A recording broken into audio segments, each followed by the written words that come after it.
మొదటి రాజుల గ్రంథము 21వ అధ్యాయము.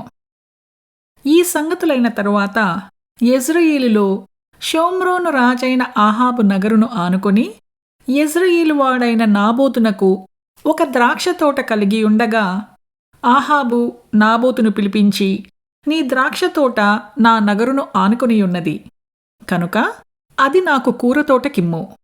దానికి ప్రతిగా దానికంటే మంచి ద్రాక్ష తోట నీకిచ్చెదను. లేదా నీకు అనుకూలమైన ఎడల దానిని క్రయమునకిమ్మని అడిగెను. అందుకు నాబోతు, నా పిత్రార్జితమును నీకిచ్చుటకు నాకు ఎంతమాత్రమును వల్లపడదని చెప్పగా, నా పిత్రార్జితమును నీకియ్యనని యెజ్రెయేలీయుడైన నాబోతు తనతో చెప్పిన దానిని బట్టి ఆహాబు మూతి ముడుచుకునిన వాడై కోపముతో తన నగరునకు పోయి మంచము మీద పరుండి ఎవరితోనూ మాట్లాడకయూ భోజనము చేయకయూ ఉండెను. అంతటా అతని భార్య అయిన యెజబేలు వచ్చి, నీవు మూతి ముడుచుకునిన వాడవై భోజనము చేయకయుండదవేమని అతని నడుగగా, అతడు ఆమెతో ఇట్లనెను, నీ ద్రాక్ష తోటను క్రయమునకు నాకిమ్ము. లేక నీకు అనుకూలమైన ఎడల దానికి మారుగా మరి ఒక ద్రాక్ష తోటనిచ్చెదనని యెజ్రెయేలీయుడైన నాబోతుతో నేను చెప్పగా, అతడు నా ద్రాక్ష తోట నీకియ్యనెను. అందుకతని భార్య అయిన యెజబేలు, ఇశ్రాయేలీయులలో నీవిప్పుడు రాజ్యపరిపాలన చెయ్యుటలేదా? లేచి భోజనము చేసి మనస్సులో సంతోషముగా ఉండుము.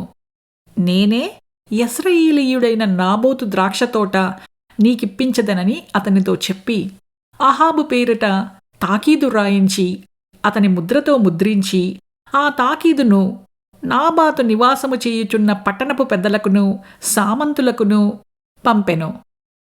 ఆ తాకీదులో వ్రాయించినదేమనగా, ఉపవాస దినము జరగవలనని మీరు చాటించి నాబోతును జనుల ఎదుట నిలవబెట్టి, నీవు దేవునిని రాజును దూషించితివని అతని మీద సాక్ష్యము పలుకుటకు పనికిమాలిన 2 మనుషులని సిద్ధపరచుడి.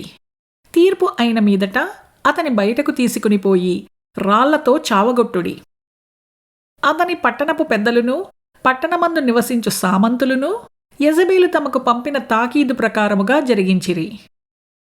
ఎట్లనగా వారు ఉపవాస దినము చాటించి నాబోతును జనుల ఎదుట నిలువబెట్టిరి.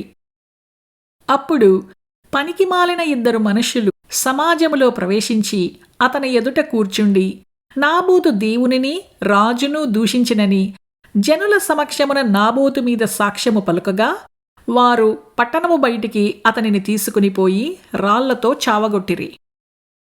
నాబోతు రాతి దెబ్బల చేత మరణమాయనని యెజబేలు విని, నాబోతు సజీవుడు కాడు, అతడు చనిపోయెను కనుక నీవు లేచి యెజ్రెయేలీయుడైన నాబోతు క్రయమునకు నీకియ్యనొల్లకపోయిన అతని ద్రాక్షతోటను స్వాధీనపరచుకునుమని ఆహాబుతో చెప్పెను. నాబోతు చనిపోయెనని ఆహాబు విని లేచి యెజ్రెయేలీయుడైన నాబోతు ద్రాక్ష తోటను స్వాధీనపరచుకొనబోయెను.